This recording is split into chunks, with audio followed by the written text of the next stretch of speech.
সম্মানিত উদ্বোধক সদস্য জনাব মোহাম্মদ জানে আলম, আজকের মাহফিলের প্রধান বক্তা, জামিয়া আহমদিয়া সুন্নিয়া আলিয়ার স্বনামধন্য আরবি প্রভাষক উস্তাজি আল মুকররম হযরতুল হাজ আল্লামা আবুল আসাদ মোহাম্মদ জুবাইর রিজভী আল কাদেরী। আজকের মাহফিলের বিশেষ আকর্ষণ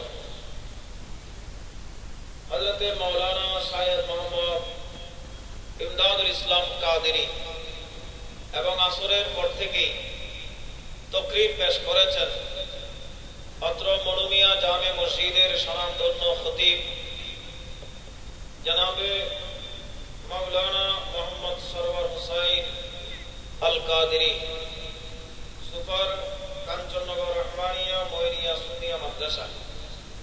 পঞ্চভূমিষ্ঠ হাজরাতে উলামায়ে কিরাম,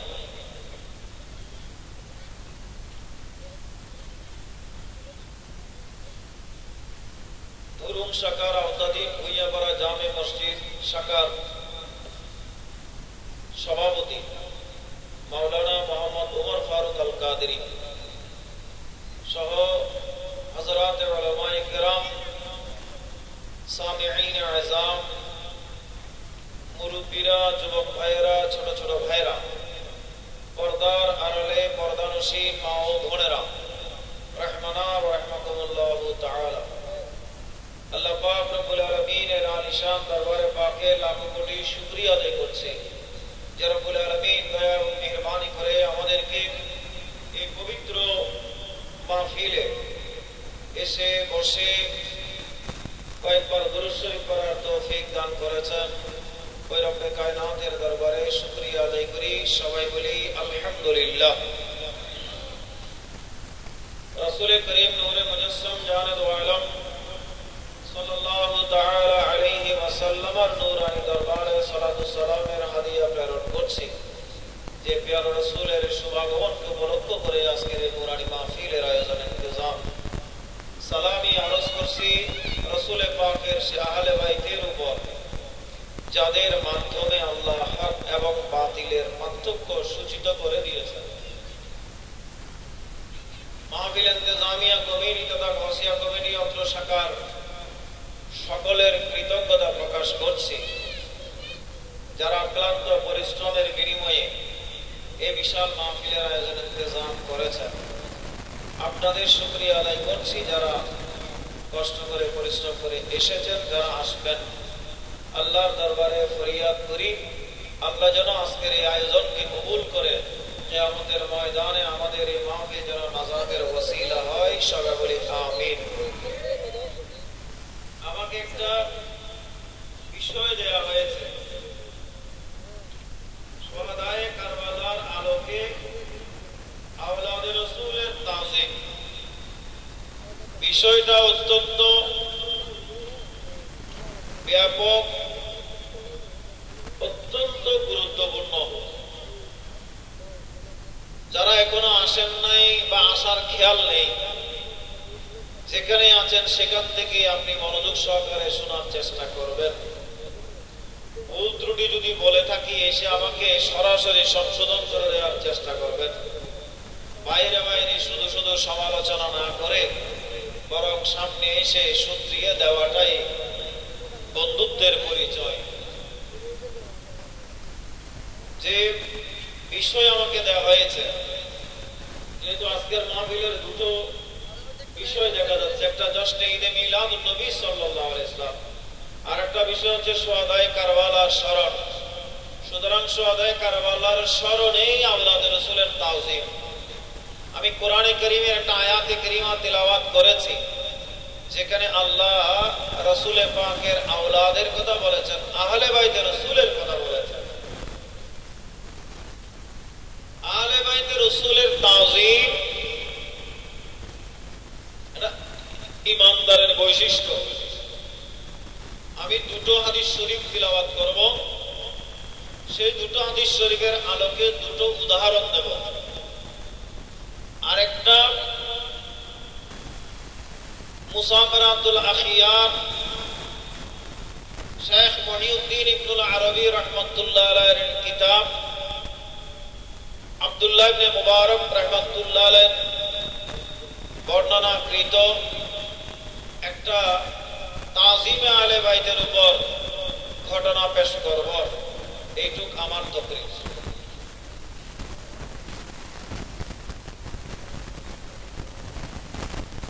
সাতটা পর্যন্ত ইনশাআল্লাহ, তাহলে সময় খুব সংক্ষিপ্ত সময়ে আমি আমার নির্ধারিত বিষয়ের উপর আমার বক্তব্য পেশ করব। আর সম্ভবত লাইভ চলতেছে, এই লাইভ প্রোগ্রাম দেশে বিদেশে আমাদের যে সমস্ত ভাইয়েরা দেখছেন, আমি আপনাদেরকে সালাম জানাচ্ছি, মোবারকবাদ জানাচ্ছি, আপনাদের সুস্বাস্থ্য কামনা করছি। তাজিমে আহলে বাইত, কারণ কারবালার আলোকের জন্য রক্ত দিয়েছেন এবং কিয়ামত পর্যন্ত হক এবং বাতিলের পার্থক্য করে দিয়েছেন। সুবহানাল্লাহ।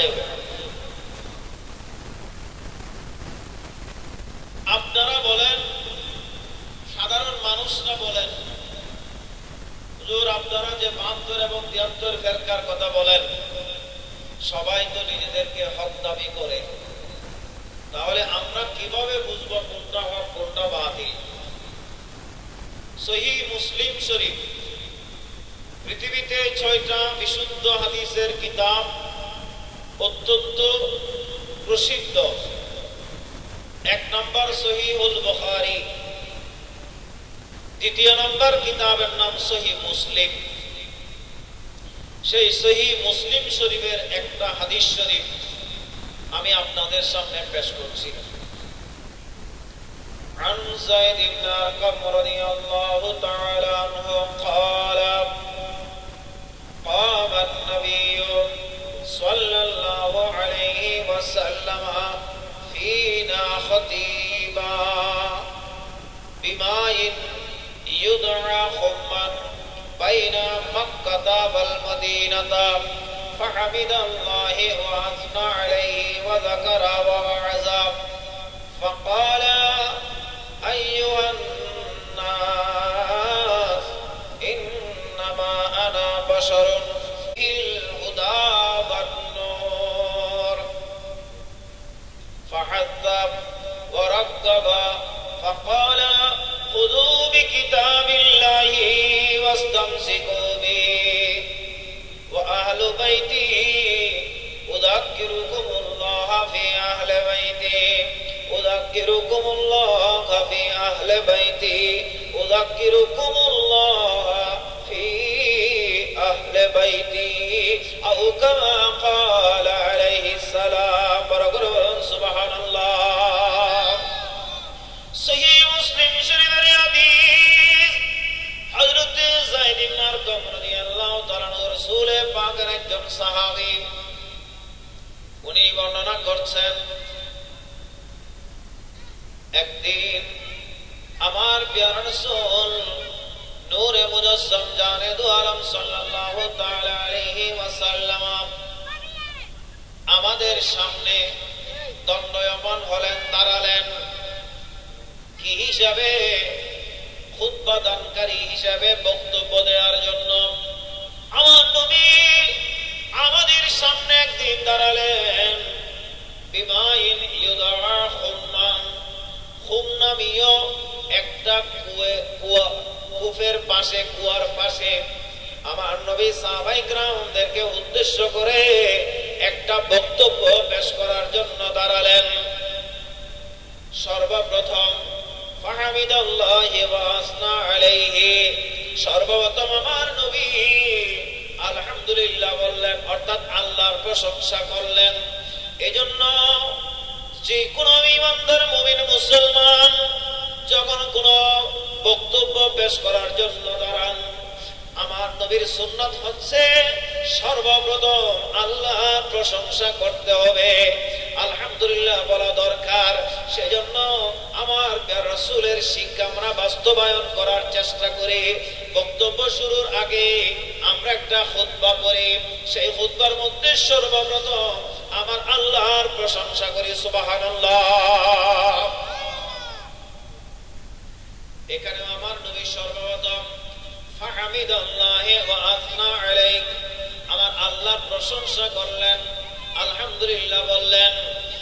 এরপরে কিছুক্ষণ আমার নবী ওয়াজ করলেন, আর এরপর আমার নবী বলেন, আলা আইয়ুহান নাস, আলা, এটাকে হরফে তম্বি বলা হয়।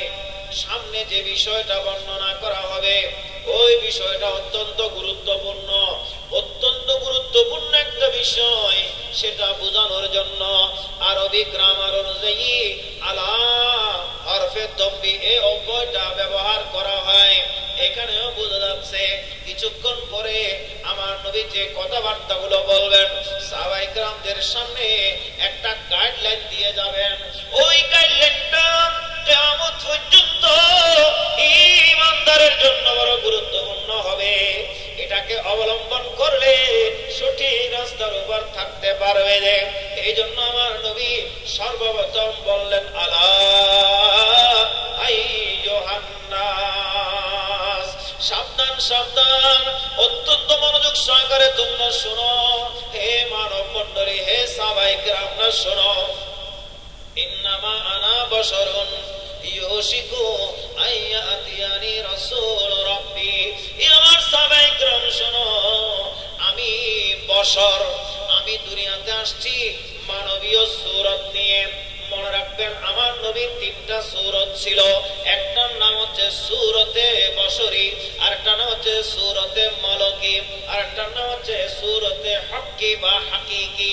একটা সর্বপ্রথম যেটা সূরতে হাকিকি বা হক্কি, আমার আল্লাহ প্যারা রাসূলকে যেভাবে সৃষ্টি করেছেন ওই সূরতে হাকিকি নূর নবীর সেটা আল্লাহ দুনিয়াতে প্রকাশ ঘটান নাই। কারণ নবীর সৃষ্টি যেটা আল্লাহর কুদরতের নূর থেকে সৃষ্টি করেছেন নবীর নূর মুবারককে, ওইটা দুনিয়াতে আল্লাহ প্রকাশ ঘটান নাই। কারণ মানুষের পক্ষে আমার নবীর নূরানি হাকিকি এটা দেখা সম্ভব নয়। এটা একমাত্র মেরাজের রাতে যখন আল্লাহর সাথে সাক্ষাৎ করতে গেলেন, সেইখানে আমার আল্লাহ আমার প্রিয় রাসূলের সেই নূরানি সূরতটাকে প্রকাশ করেছেন। সুবহানাল্লাহ, আল্লাহু আকবার।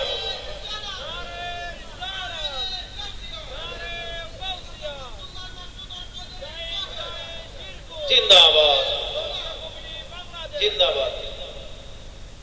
সূরতে হাকিকি এটা প্রকাশ করেছেন আল্লাহ মেরাজের রাত্রিতে। কারণ দুনিয়ার মানুষ, আমার প্রিয় রাসূল বলেছেন, আমার নূরকে আল্লাহর নূর থেকে সৃষ্টি করা হয়েছে। আল্লাহর নূরের এই ঝলকটা, প্রকৃত নূরের হাকিকি নূরটা সৃষ্টি জগতের কারো পক্ষে দেখা সম্ভব নয়, এটা সহ্য করতে পারবে না। সেজন্য আল্লাহ দুনিয়াতে প্রকাশ ঘটান নাই, এটা মেরাজের রাত্রিতে প্রকাশ করেছেন। বড় করে বলুন সুবহানাল্লাহ। সেজন্য জিবরিল আলাইহিস সালাম নূরের তৈরি, আমার রাসূলও নূরের তৈরি। কিন্তু সিদরাতুল মুনতাহার পরে লামকান পর্যন্ত যাওয়ার সময় জিবরাইল আলাইহিস সালাম আত্মসমর্পণ করলেন, জিবরাইল সারেন্ডার করলেন। জিবরাইল বললেন, ইয়া রাসূলুল্লাহ, লাউ দানাউতু, আমি যদি আমমালাতান, আমি যদি এখান থেকে এক চুল পরিমাণও উপর দিকে যাওয়ার চেষ্টা করি, আল্লাহ আমাকে যে নূরের পাখা দিয়েছে, আল্লাহ আমাকে নূর দিয়ে বানিয়েছে, আমার সমস্ত পাখাগুলো জ্বলে পুড়ে সরকার হয়ে যাবে, ওদিকে যাওয়ার কোনো অনুমতি আমার নাই। তাহলে বোঝা যায় জিবরিলও নূরের তৈরি, আমার রাসূলও নূরের তৈরি। কিন্তু আমার রাসূলের নূর মুবারক আর জিবরিলের নূরের পার্থক্য আছে। সেজন্য সেখান থেকেই লামকান পর্যন্ত আমার প্রিয় রাসূলের নূরানি হাকিকিটাকে প্রকাশ করে আমার আল্লাহর সাথে দিদার করেছেন, সাক্ষাৎ করেছেন। বড় করে বলুন সুবহানাল্লাহ। আল্লাহ যারা বুঝেন না তাদেরকে বোঝার তৌফিক দান করুক, আমিন বলেন। দ্বিতীয় নাম্বার হচ্ছে সূরতে মালকি। এটাও মেরাজের রাত্রিতে আল্লাহ সপ্ত আসমান পর্যন্ত প্রকাশ করেছেন। আর দুনিয়াতে থেকে মাত্র 63 বছরের যে জীবন, দুনিয়াবি জীবন, এখানে সূরতে বশরীটাকে আল্লাহ দিয়েছেন। কারণ দুনিয়ার মানুষ হিসেবে নবীজি এসেছেন, মানুষের ভিতরে থাকতে হবে, ইসলামটাকে প্রচার করতে হবে। সুতরাং মানুষের ভিতরে থেকে মানুষের ভিতরে ইসলাম প্রচার করার সুবিধার জন্য আল্লাহ আমার নবীকে সূরতে বশরী দিয়ে, মানবীয় সূরত দিয়ে আল্লাহ দুনিয়াতে পাঠিয়েছেন। সুবহানাল্লাহ। মানুষের একটা সিস্টেম আছে। সিস্টেম কি? আমরা মানুষ নির্দিষ্ট সময়ে দুনিয়াতে আসি, আবার নির্দিষ্ট সময়ে দুনিয়া থেকে যাই। মিশকাতের মধ্যে হাদিস আছে, আমার নবী বলেন, খুয়িরা লি, আল্লাহ আমাকে স্বাধীনতা দিয়েছেন। কোন ধরনের স্বাধীনতা? আমি ইচ্ছা করলে দুনিয়াতে কিয়ামত পর্যন্ত থাকতে পারি, অথবা আমি চাইলে ইন্তেকালটাকে, পর্দাটাকে গ্রহণ করতে পারি। আমার নবী বলেন, আমি যেহেতু মানবীয় সূরত নিয়ে দুনিয়াতে এসেছি, মানুষের একটা সিস্টেম আছে, আমি ওইটাকে গ্রহণ করে নিয়েছি, সেজন্য আমার নির্দিষ্ট সময়ে ইন্তেকাল হবে, তার মানে আমি পর্দা গ্রহণ করব।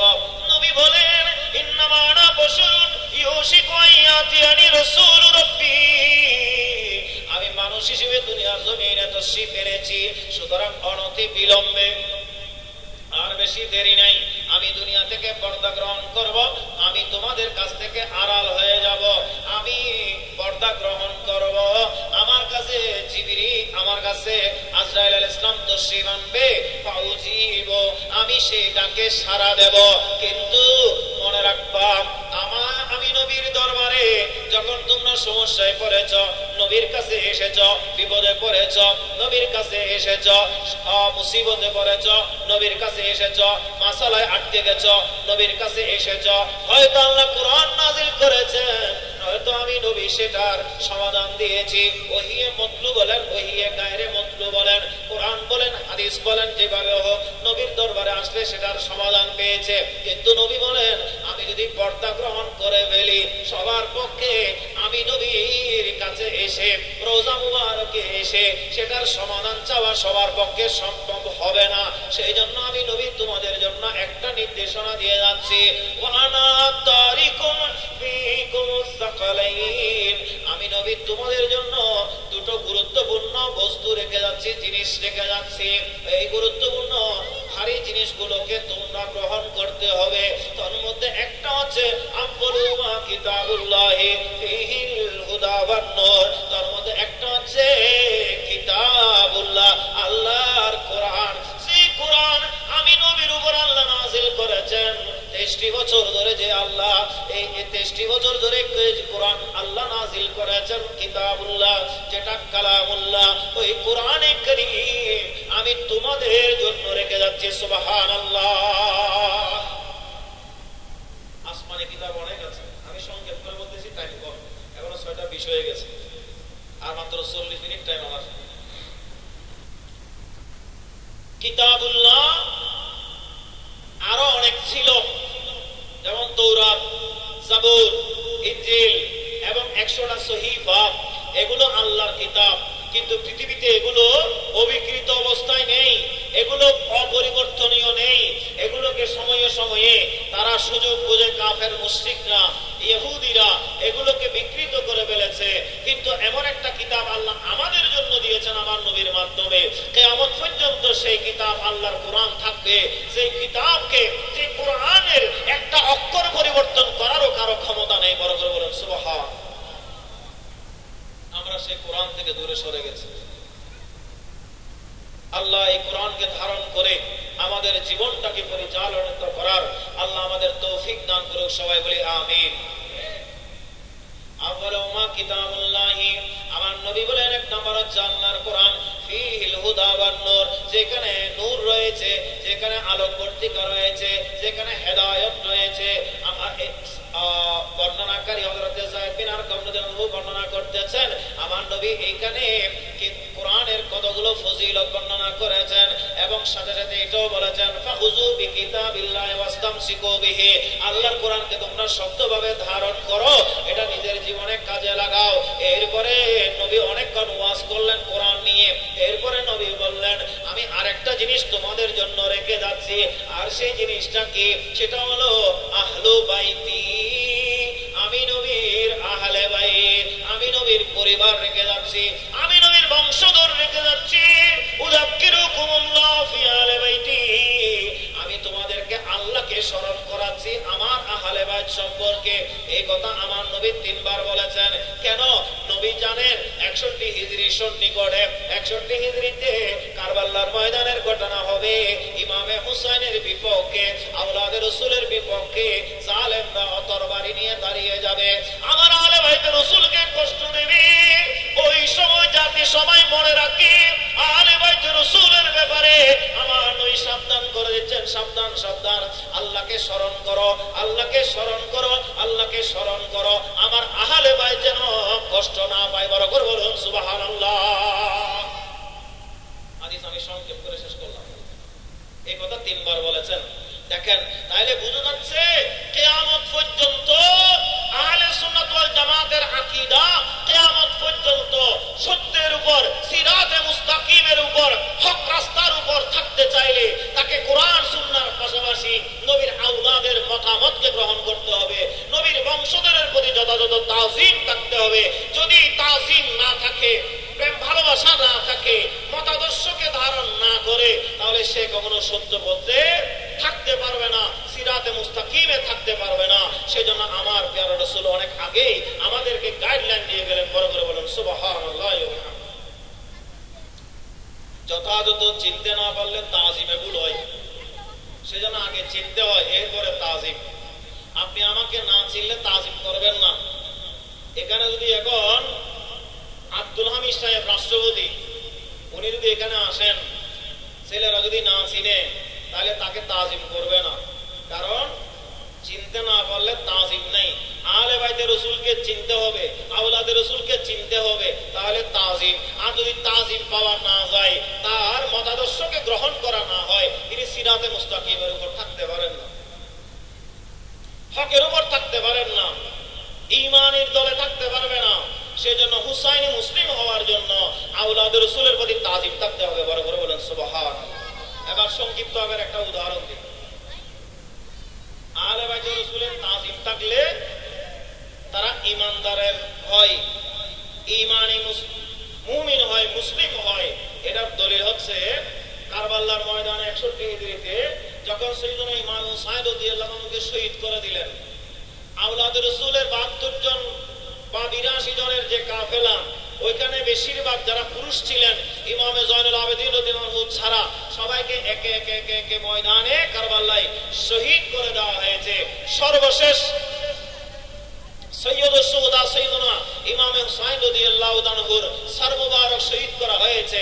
এরপরে সেই সর মুবারককে নিয়ে বর্ষার আগায় বিদ্ধ করে উবাইদুল্লাহ ইবনে জিয়াদের দরবারে নিয়ে যাওয়া হয়, দামেস্কের সেখানে ঘোরাঘুরি করা হয়। এরপরে উবাইদুল্লাহ ইবনে জিয়াদ নির্দেশ দিলেন, যাও এটা কার কাছে পাঠিয়ে দিলেন? এজিদের কাছে। এজিদের কাছে নিয়ে যাচ্ছে। বলা হয়েছে কোন বাজার সাজারের মাঝখান দিয়ে যখন তোমরা যাবা, তখন বড় বড় আওয়াজ করবা, এমন ভাবে স্লোগান দেবে যেন কেউ তোমাদের বিরুদ্ধে বিদ্রোহ করতে না পারে, সবাই যেন ভয় পায়, এইভাবে তোমরা গমন করবে। রওনা হয়ে গেছে নবী পরিবারের ইমামে জয়নুল আবেদিন রাদিয়াল্লাহু আনহু সহ ইমাম হুসাইনের সন্তান হযরত ইমামে জয়নুল আবেদিন রাদিয়াল্লাহু আনহু সহ নবী পরিবারের মহিলারা সাথে ছিলেন। সেখানে তাদের সাথে ওই জালেমদের বর্ষার আগায় আমার মাওলা ইমামে হুসাইনের সর মুবারককে তারা বিদ্ধ করেছে। ওটা নিয়ে তারা রওনা হয়ে গেছে। প্রতিমধ্যে যখন সন্ধ্যা হয়ে গেল, একটা গির্জা ছিল, সেই গির্জার একজন পাদ্রী ছিল, খ্রিস্টান পাদ্রী, সে সেখান থেকে বের হয়েছে। কারণ ওই গির্জার ভিতরে একটা এমন একটা দেওয়াল ছিল, ও বর্ণনা করে কোন সময় যখন কঠিন বিপদ আসে, হঠাৎ করে আমি দেখতে পাই আমার গির্জার ভিতরে যে দেওয়াল আছে, সে দেওয়াল থেকে কান্নার আওয়াজ আসে। আজকে যখন কান্নার আওয়াজ এসেছে, আমি তাড়াতাড়ি গির্জা থেকে বের হয়ে গেলাম। দেখলাম যে এখানে একটা কাফেরা আসতেছে। আমি তাদের সামনে দাঁড়ালাম, দেখলাম নূরানি সুরতের একজন মানুষ, তিনি ইমামে জয়নুল আবেদিন, এবং কিছু মহিলা দেখা যাচ্ছে, যে সমস্ত মহিলারা বড় পর্দানসীন, বড় সম্মানী। আর কিছু ব্যক্তিকে দেখা যাচ্ছে তাদের হাতে তরবারি ছিল। আমি তাদেরকে প্রস্তাব করলাম, ভাই আপনারা কে, কোত্থেকে আসতেছেন, এই পরিস্থিতি কেন? তারা বলল, জবাব দিল, আমরা ইমামে হুসাইন নবী পরিবারের অন্যতম সদস্য, তাকে আমরা সর মুবারককে কেটে নিয়েছি, তাকে আমরা শহীদ করে দিয়েছি, হত্যা করেছি। আমরা এজিদের দরবারে চলে যাচ্ছি।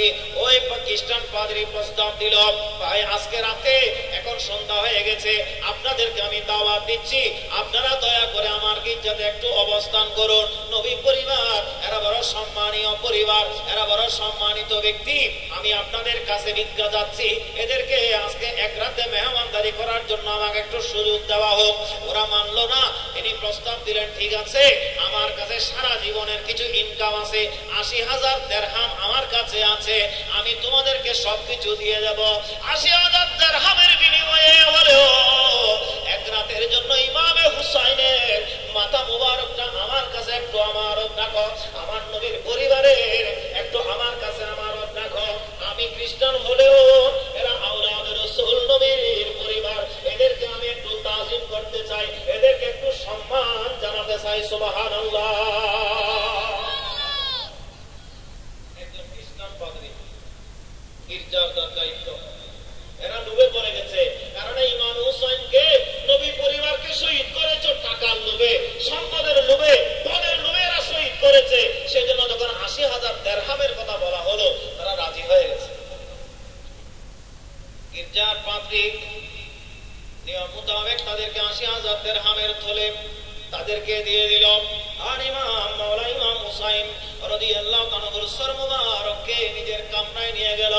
নবী পরিবার যারা ছিলেন মহিলাদেরকে একটা রুমের মধ্যে নিয়ে গেলেন, সেখানে তাদেরকে রাখলেন, বড় তাজিম করার চেষ্টা করলেন। আর তিনি নিজের কামরায় আমার মাওলা ইমাম হুসাইনের সর মুবারককে নিয়ে আতর গোলাপ লাগালেন।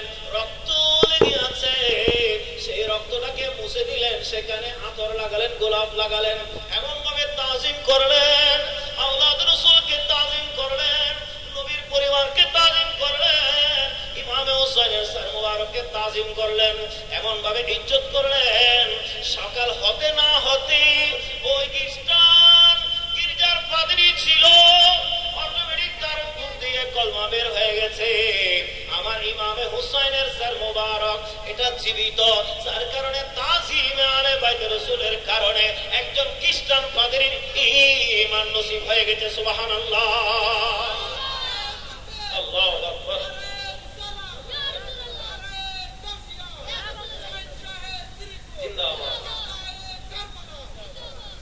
তাহলে দেখেন, আমার আল্লাহ বলেন, লা তাহসাবান্নাল্লাযীনা কুতিলু ফী সাবিলিল্লাহি আমওয়াতা বাল আহইয়াউন ইনদা রাব্বিহিম ইউরযাকুন। আমার আল্লাহ বলেন, লা তাকুলু লিমান ইউকতালু ফী সাবিলিল্লাহি আমওয়াত বাল আহইয়াউন ওয়ালাকিন লা তাশউরুন।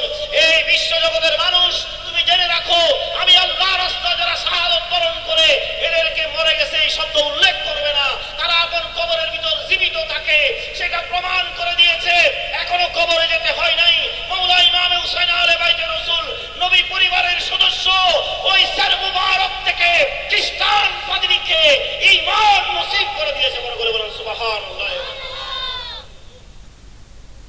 প্রমাণ হয়ে গেছে তাজিমে মুস্তাফা, তাজিমে আলে বাইত রাসূলকে যথাযথ তাজিম করার কারণে এরা সত্যের উপর থাকে, ঈমানের উপর থাকে, তারাই প্রকৃত মুমিন, সেটা আমার ইমাম হুসাইন প্রমাণ করে দিয়েছেন। বড় করে বলুন সুবহানাল্লাহ।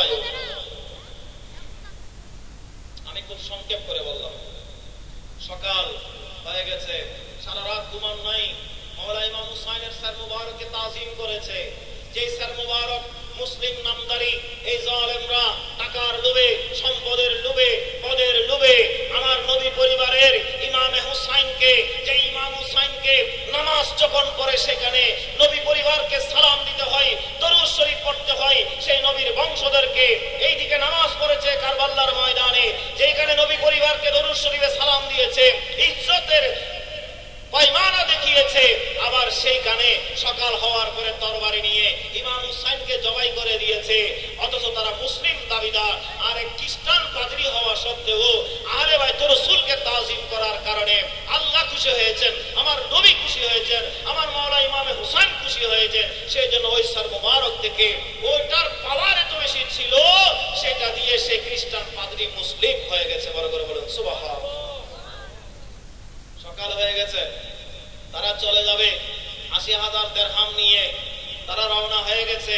কদ্দূর যাওয়ার পর তারা চিন্তা করলো, বলে দাঁড়াও সৈনিকরা সবাই, আমরা যদি ইয়াজিদের সেখানে পৌঁছে যাই, এই দিরহাম যদি ইয়াজিদে দেখে সে নিয়ে ফেলবে, একটু অপেক্ষা করো, আগে আমরা বাটপাট করে ফেলি, ইয়াজিদের পক্ষ থেকে তো আমরা পুরস্কার পাবো। আর এগুলো পুরস্কার হিসেবে যখন পেয়েছি, মাঝখানে এসে ইনকাম হয়ে গেছে, দাম ব্যাগটা হয়ে গেছে, এগুলো আমরা ভাগ করি। যখন তারা থলেগুলো খুললো, তখন দেখতেছে সমস্ত স্বর্ণ মুদ্রাগুলো এক একটা ইটের টুকরায় পরিণত হয়েছে। বড় করে বলেন সুবহান। এবং ইটের টুকরার মতো এক পাশে লেখা আছে আল্লাহর কোরআন, ওয়াসায়ালামুল্লাযীনা যালামু আইয়ামুনকালাবিন ইয়ানকালিবুন লা তাহসাবান্নাল্লাহা গাফিলান আম্মা ইয়ামালুয যালিমুন। আল্লাহর কোরআনের দুটো আয়াত দুদিকে উঠে গেছে। একটা আয়াত হচ্ছে ওয়াসায়ালামুল্লাযীনা আইয়ামুনকালাবিন ওয়াসায়ালামুনাল্লাযীনা যালামু আইয়ামুনকালাবিন ইয়ানকালিবুন। যারা জালেম তারা অনতিবিলম্বে বুঝতে পারবে তারা আসলে কোন দিকে আছে, তারা কি হকের দিকে আছে নাকি তারা বাতিলের দিকে আছে। এই জালেম অনতিবিলম্বে তাদের অবস্থাটা জানতে পারবে। এবং অন্য আয়াতে আল্লাহ বলে দিয়েছেন, লা তাহসাবান্নাল্লাহা গাফিলান আম্মা ইয়ামালুয যালিমুন। এই জালেমরা তোমরা এটা মনে করিও না যে আল্লাহ কিছু দেখছেন না, আল্লাহ অলস মনে হয়, নাউজুবিল্লাহ। নয় নয়, তোমরা জালেমরা কি করেছো? নবী পরিবারের উপর তরবারি চালিয়েছো, আওলাদের রাসূলকে বেইজ্জত করেছো, এগুলো সবগুলো আমার আল্লাহ দেখতেছেন। বড় করে বলুন সুবহানাল্লাহ। এগুলোর শাস্তি তোমাদের পেতে হবে। তাহলে প্রমাণিত হয়ে গেল তাজিমে আহলে বাইত, নবীর পরিবারের প্রতি যথাযথ তাজিম থাকলে তারা হুসাইনি এবং তাদের ঈমান নসিব হয়, সেটা এই ঘটনায় প্রমাণ হয়ে গেছে। বড় করে বলুন সুবহানাল্লাহ। এখানে আরো অনেক লম্বা ঘটনা আছে, আমি উদাহরণ দিয়েছি সেজন্য সংক্ষেপ করে বললাম। দ্বিতীয় নম্বর হাদিস, যেটা মুসনাদ আহমদের হাদিস। চারটি মাযহাব, চার মাযহাবের চতুর্থ নম্বর মাযহাব যেটা হাম্বলি মাযহাব। গৌসুল আজম দস্তগীর যে মাযহাবের অনুসারী ছিলেন, ইয়ার তো খাবিল হদুন বাইরে কি বাইরে যায় খাবিল, এই নাম খাবিল দি এই অনুবা মাযহাব না মানে ইতে সাদাইরে নামাজ করে, সাদাইরে ইতে বাজাবার মাযহাব কি ইতে ইমাম আযমুদ্দিন বরবি ওকো হাদিস সনদ বৈধ করি খরচ রইব। আর এই মাযহাবের চতুর্থ নম্বর মাযহাবের ইমাম হযরতে ইমাম আহমদ ইবনে হাম্বল রাহমাতুল্লাহ আলাইহি, যিনি ইমাম বুখারী রাহমাতুল্লাহ আলাইহির উস্তাদ, ইমাম মুসলিমের উস্তাদ, বিশ্ববিখ্যাত যেটা হাদিসের কিতাব, আল্লাহর কোরআনের পরে যে কিতাবের স্থান সেই সহিহ বুখারী আল জামিউ সহিহুল মুসনাদুল মুখতাসর মিন উমুরে রাসূলিল্লাহ সাল্লাল্লাহু আলাইহি ওয়াসাল্লাম ওয়া সুনানিহি ওয়া ইয়ামিহি, যে কিতাব, ওই কিতাব যিনি সংকলন করেছেন এই হাদিসগুলো, তিনি আবু আব্দুল্লাহ মুহাম্মদ ইবনে ইসমাঈল বুখারী রাহমাতুল্লাহ আলাইহি 6 লাখ হাদিসের হাফেজ ছিলেন। আর ওনার উস্তাদ হচ্ছেন ইমাম আহমদ ইবনে হাম্বল রাহমাতুল্লাহ আলাইহি, তিনি 10 লাখ হাদিসের হাফেজ ছিলেন। বড় করে বলেন সুবহানাল্লাহ। আর সেই হাম্বলি মাযহাবের একজন অন্যতম অনুসারী হচ্ছেন আমাদের গৌসুল আজম দস্তগীর সৈয়দনা আব্দুল কাদের জিলানী রাদিয়াল্লাহু তাআলা। ইয়া গৌসুল আজম তো খাবিলে গিয়ে এটা মাযহাব মানি না করে এঙ্গরি করে নামাজ পড়ে, এং দুনিয়ার কইলায় মুসলিম মধ্যে বহর করে তুই মারে সাদারে দিয়ে দেবে, এটা আমাদের মাযহাব না মানে। কে কইছে? আমার শেখে কইছে, শেখ এটা মাযহাব না মানে। ইমাম আযম কি লোক শুনো তো মানা হাদিস অনুসরণ করছে, তো এমন তুই হাদিস দিবে তো নাও খরচ তুই ওই কোনে এটার সাইক দিতে, তো সাইকে কই দে তুই এখন সাইকুর কথা মানলু যে ইমাম আযমরে মানলি তো আর বেদাত হইদের কই, তুই সাইকুর মানলু যে বেদাত নয়, তোমার তো দুরহাডাম নাই। হাদিস শরীফ তরজমা করিয়ে এই ব্যাখ্যা করিবে, এত সোজা না কোরআন হাদিস। অনেক হাদিস শরীফ আছে একটার সাথে একটা বিপরীত, কোরআনে কারীমের অনেক আয়াত আছে একটার সাথে একটা বিপরীত। কিছু কিছু আয়াত আছে যেগুলো আয়াতে মুতাশাবিহাত বলা হয়, এগুলোকে আপনি মাসালা সাবেত করতে পারবেন না। কিছু আয়াত আছে যেগুলো আয়াতে মনসুখ, এগুলোর হুকুম তেলাওয়াত জারি আছে কিন্তু বিধান রহিত হয়ে গেছে। এগুলো আপনি আমি কিভাবে বুঝবো? এগুলো বুঝার জন্য ইমাম আযমের দরকার, এগুলো বুঝার জন্য ইমাম শাফিঈর দরকার, এগুলো বুঝার জন্য ইমাম মালিক বিন আনাসের দরকার হয়েছে, এগুলো বুঝার সুবহানাল্লাহ।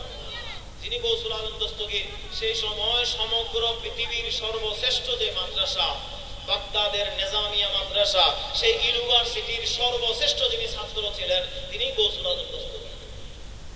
এত বড় একজন আলেম যার কাছে এলমে লদুনিও ছিল, আবার এলমে জাহেরিও ছিল। জাহের বাতেন দুটো যেটা ছিল, এগুলো তো জাহেরিও নাই বাতেনিও নাই। গৌসুল আজম দস্তগীর যিনি মাদারজাত ওলি আল্লাহ, গতকালকে একটু করে বললাম গৌসুল আজম দস্তগীর ছাত্র জীবনে এক নাগারে 40 দিন পর্যন্ত না খেয়েছিলেন, কষ্ট করেছেন, গাছের পাতা খেয়েছেন।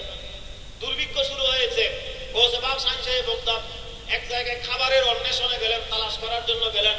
যখন যাচ্ছেন তখন দেখতেছেন অন্য কিছু মানুষ তার আগে আগে যাচ্ছেন সেখান থেকে খানা নেওয়ার জন্য।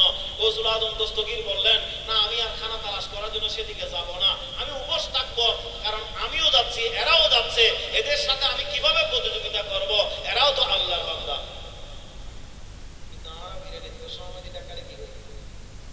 তুই না খাইস না খাইতে সিন্নি দিবের সময় যখন তুমি ইল্লা রাতে আগে না খাইতে মুসোজু মাঝে জিলেবি দিবের সময় ওরে বাপটা কথা দেখা দেখে শুরু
ছিলেন, অনেকে হাসি ঠাট্টা করেছে যে দেখো পাগল হয়ে গেছে, নৌকা বানাচ্ছে পানিতে, তো নৌকা চলে পানিতে, কিন্তু এখানে কোনো পানি নাই, কেন সে নৌকা বানাচ্ছে? আমার আল্লাহ নির্দেশ দিয়েছেন, নবীকে নির্দেশ দিয়েছেন, আদমে সানি হযরত নূহ আলাইহিস সালাম ওনাকে নির্দেশ দিয়েছেন, উনি নির্দেশ মোতাবেক নৌকা বানিয়েছেন। নৌকা বানানোর পর যখন মহাপ্লাবন শুরু হলো, কাফের মুশরিকরা তারা সবাইকে আল্লাহ ধ্বংস করে দিয়েছেন। আর নূহ আলাইহিস সালামের হাতে যারা ঈমান এনেছে, আমার আল্লাহকে যারা মেনে নিয়েছে, ওই 40 জন পুরুষ 40 জন নারীকে জোড়ায় জোড়ায় করে সেই নৌকার উপর আরোহণ করেছেন। ওই নৌকা পানির উপর ভাসতে ভাসতে ভাসতে ছিল, একমাত্র তারাই মুক্তি পেয়েছে, সবগুলো ধ্বংস হয়ে গেছে। ঠিক তদ্রুপ আমার নবী বলেন, আমার আহলে বাইত হচ্ছে, আমি নবীর পরিবার হচ্ছে ওই যে নূহ আলাইহিস সালামের নৌকার মতো। অর্থাৎ তোমরা যদি মুক্তি পেতে চাও, হকের উপর থাকতে চাও, সত্যের উপর থাকতে চাও, সিরাতে মুস্তাকিমের উপর থাকতে চাও, তোমরা যদি আল্লাহর রাসূলের রাস্তা পেতে চাও, আমি নবীর আহলে বাইত রেখে যাচ্ছি, আমি নবীর বংশধর রেখে যাচ্ছি, আমি নবীর পরিবার রেখে যাচ্ছি, তাদের মতামতকে গ্রহণ করো, তাদেরকে অনুসরণ করো, তাদের পন্থা অবলম্বন করো, তাদেরকে তাজিম করো, তাদেরকে সম্মান করো, তাহলে তোমরা মুক্তি পাবে। আর যদি তাদেরকে বয়কট করো, তাহলে তোমরা ধ্বংস হয়ে যাবে। তাহলে এই হাদিস দ্বারা প্রমাণ হয়ে গেছে আহলে বাইতে রাসূল হচ্ছে নূহ আলাইহিস সালামের কিস্তির মতো।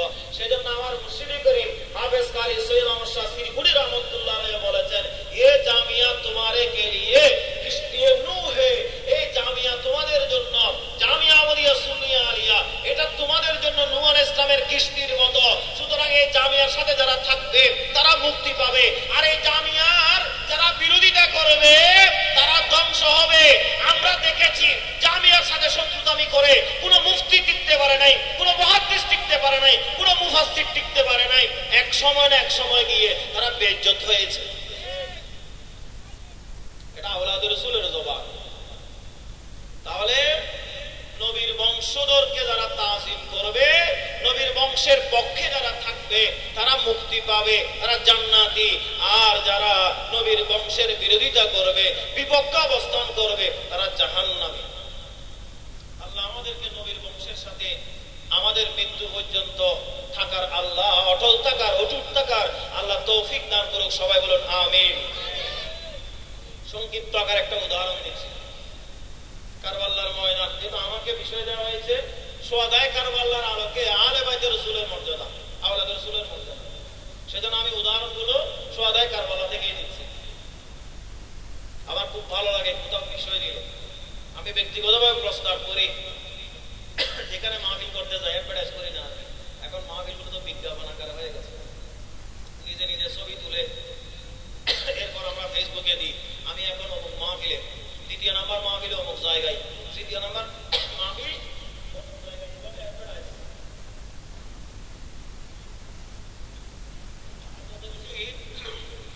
অ্যাডভার্টাইজ করা হয় তত বেশি মাহফিলের সংখ্যা বেড়ে যায়। এগুলোতে হেদায়েত হবে না, কারণ নিয়ত খারাপ হয়ে গেছে। মাহফিল করতে হবে আমাদের মুহাদ্দিস আল্লামা সুলাইমান আনসারী, জামিয়া আহমদিয়া সুন্নিয়া আলিয়ার শাইখুল হাদিস। উনি বলছেন যে এক সময় উলামায়ে কেরামরা মাহফিল করেছেন কি জন্য? মানুষকে হেদায়েত করার জন্য। নিয়ত ছিল সেটা। যেমন আমাদের শেরে মিল্লাত আল্লামা নবী রহমাতুল্লাহ আলাইহি, আমি 13 বছর হুজুরের সাথে ছিলাম, 13 বছর।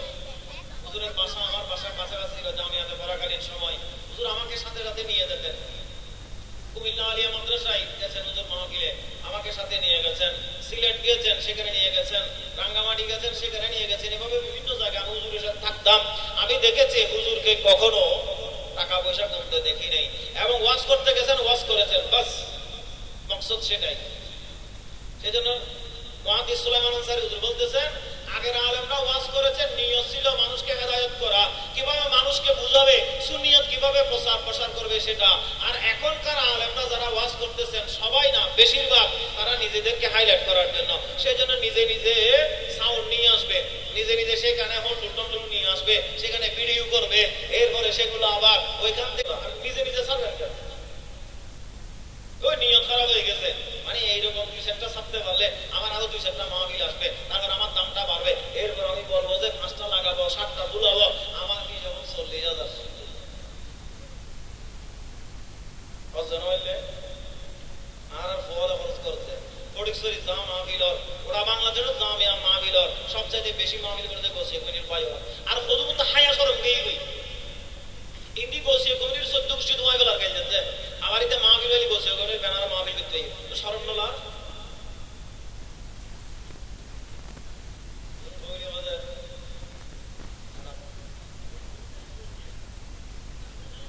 ইন কইলি আমি ভিডিও কথা বলি না,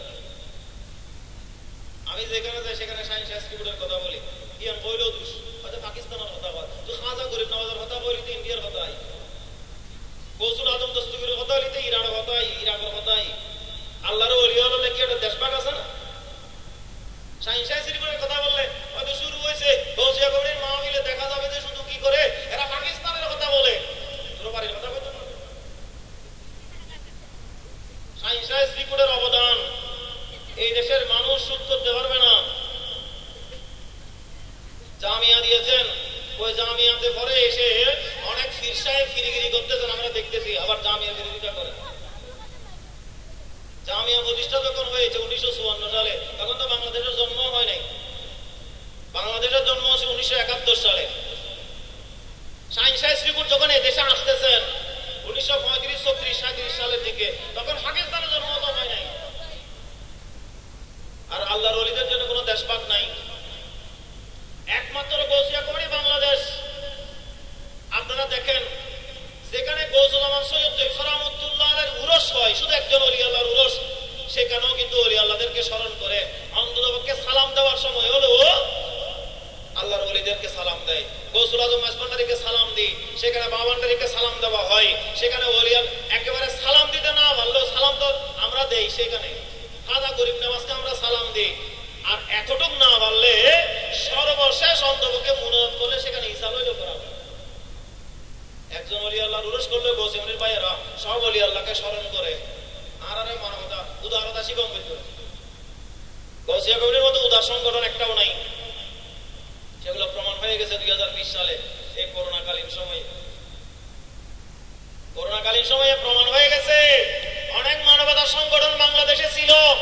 আজকে যারা গৌসিয়া কমিটির বিরুদ্ধে কথা বলার চেষ্টা করছেন, আমি নাম বলতেছি না, তাদের নেতাও মারা গেছে। যে ওই তোমাদের কর্মীরা তো তাকে দাফন করতে যায় নাই, সেখানেও দাফন করতে গেছে মুসাইবুদ্দিন বখতিয়ারের নেতৃত্বে গৌসিয়া কমিটির ভাইয়েরা। বড় করে বলেন সুবহানাল্লাহ। মানবতার সংগঠন দেখা যায় যেখানে মানুষের উপকার, মানুষের কল্যাণে কাজ করে, অনেক করেছেন, আপনাদের ধন্যবাদ। কিন্তু যেখানে মৃত্যুর ঝুঁকি থাকে সেখানে তো আপনারা যান না, সেটা প্রমাণ হয়ে গেছে করোনাকালীন সময়। কোথায় ছিলেন? আজকে আমি আমার জুমা মসজিদেও বলেছি, আমরা জাতি হিসেবে বড় অকৃতজ্ঞ, বড় অকৃতজ্ঞ জাতি। আমি নিজে পারি নাই, অথচ সমগ্র সুন্নি দুনিয়ার ইজ্জত রক্ষা করেছেন গৌসিয়া কমিটি বাংলাদেশ। সমগ্র সুন্নি দুনিয়ার ইজ্জত রক্ষা করেছেন গৌসিয়া কমিটি বাংলাদেশ। আল্লাহ সবাইকে বুঝার তৌফিক দান করুক, আমিন। কারবালার ময়দানে মুহররমের 10 তারিখ আমার মাওলা ইমাম হুসাইন যুদ্ধ শুরু হয়ে যাবে।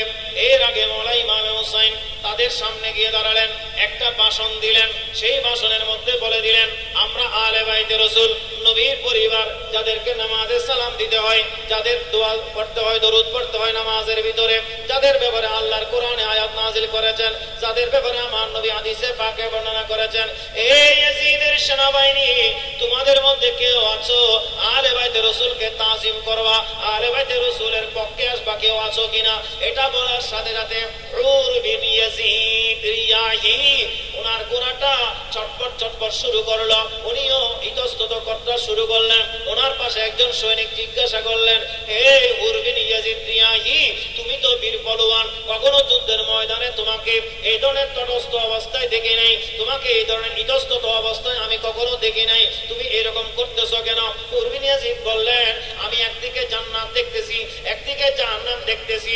আমার ইমাম হুসাইন বক্তব্য দিচ্ছেন, আমি ওনার বিপক্ষে যুদ্ধ করার জন্য তরবারি নিয়ে এসেছি, আমি চিন্তা করতেছি আমি কি জান্নাতে যাব নাকি জাহান্নামে যাব। একটু চিন্তা করতে না করতে হঠাৎ করে ইয়াজিদের দল থেকে পুরাকে চাবুক মেরে তিনি ইমামে হুসাইনের পক্ষে এসে গেছেন। সুবহানাল্লাহ। আহলে বাইতে রাসূলের প্রতি তাজিম থাকলে তিনি মুক্তি পান, তিনি জান্নাতি হন। কুরবিন ইয়াজিদ সেটা প্রমাণ করে দিয়েছেন। আমার জাহান্নামের দরকার নাই, সেটা হবে তো জান্নাতেই যাব, আওলাদ রাসূলের সাথে থাকবো। সেজন্য ইমাম হুসাইনের পক্ষে এসে ইয়াজিদের বিপক্ষে যুদ্ধ করে তিনি শহীদ হয়ে জান্নাতি হয়ে গেছেন। বড় বড় বলুন সুবহানাল্লাহ। তৃতীয় নম্বর দলিল তাজে মুস্তাফার, এটা বলা শেষ, কারণ আজান কয়টা? 7টায়, এশারের জামাতের সময় হয়ে যাচ্ছে।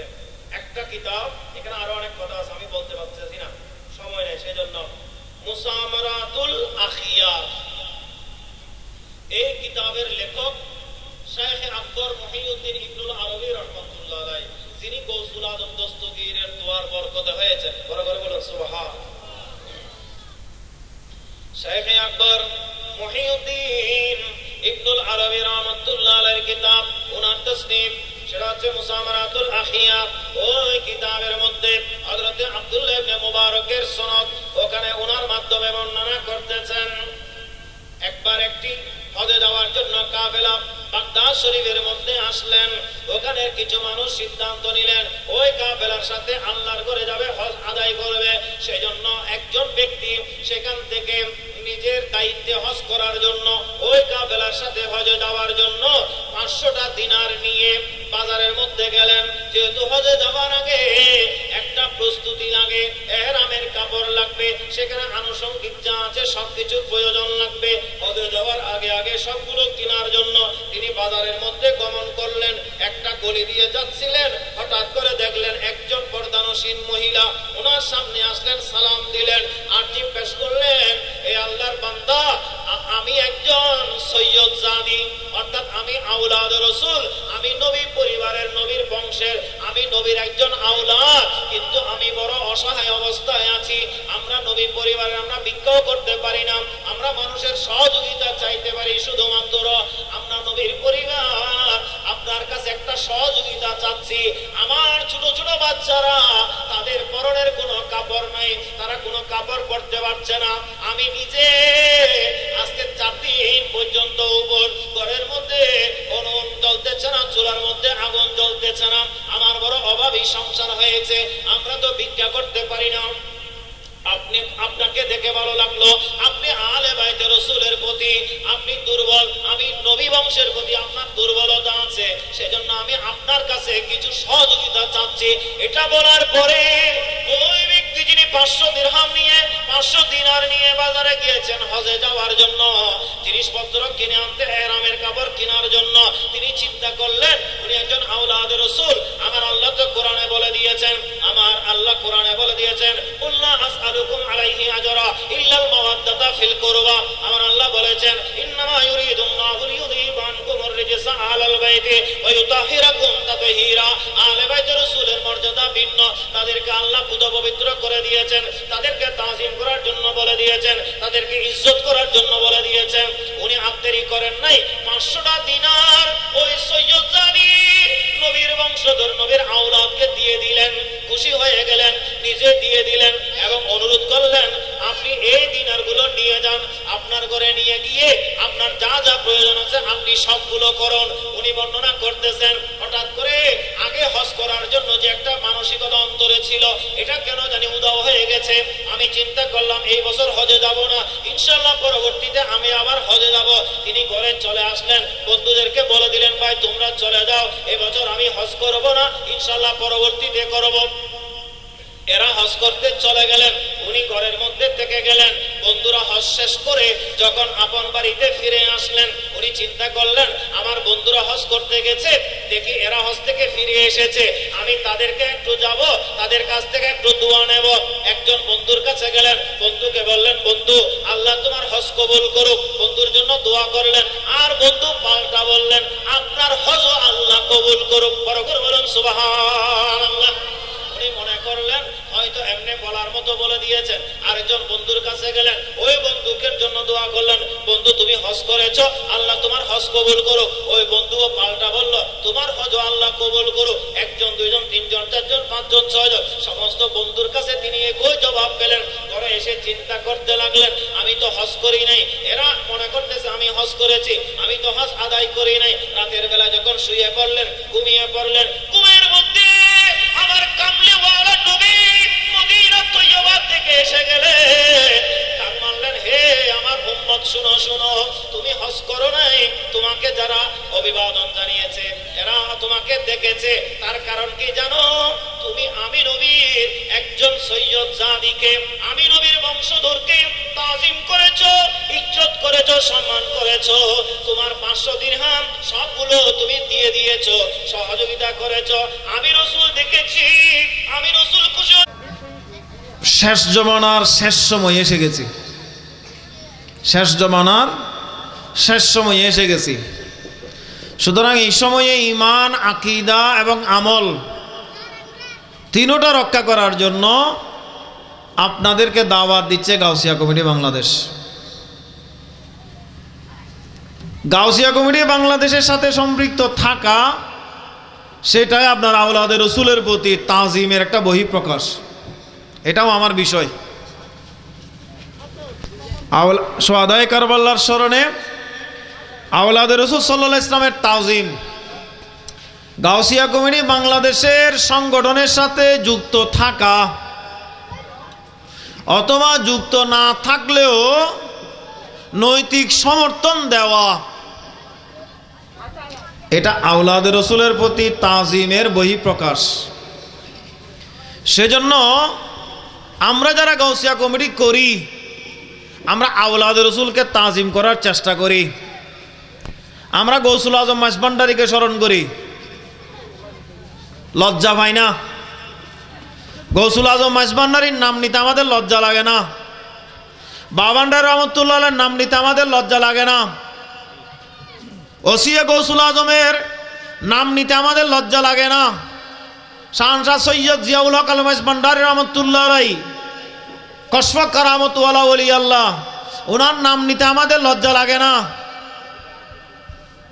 খাজা গরিব নওয়াজের স্মরণ জামিয়া মুরিয়া সুন্নিয়া আলিয়ার সংলগ্ন খানেকা শরীফে প্রতি বছর খাজা গরিব নওয়াজের উরস করা হয়। অথচ খাজা গরিব নওয়াজ সাইনসাই শ্রীকোটের যে সিলসিলা কাদেরিয়া সিলসিলার কেউ না। কিন্তু এরপরও কেন? কারণ খাজা গরিব নওয়াজ এত বড় একজন ওলি আল্লাহ, যিনি ভারতীয় উপমহাদেশে দিন ইসলাম প্রচার করেছেন।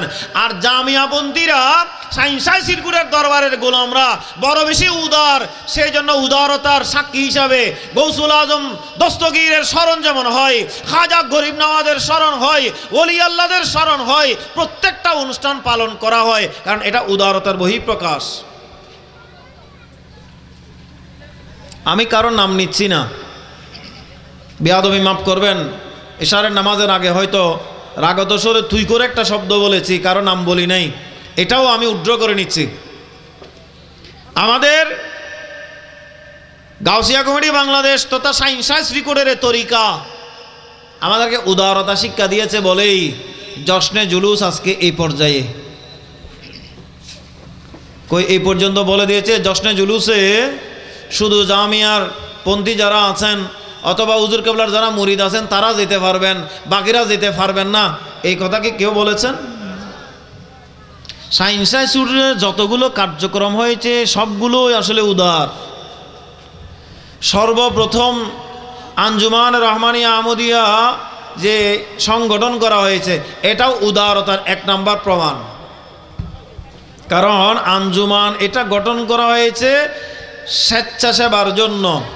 সংগঠন দ্বীনি সংগঠন হিসাবে সারা বাংলাদেশে যে মাদ্রাসাগুলো প্রতিষ্ঠা করেছে, ওই মাদ্রাসাগুলোর সব শ্রেণীর মানুষ লেখাপড়া করে, সেটাই প্রমাণ করে এই সংগঠনটাও উদারপন্থী সংগঠন।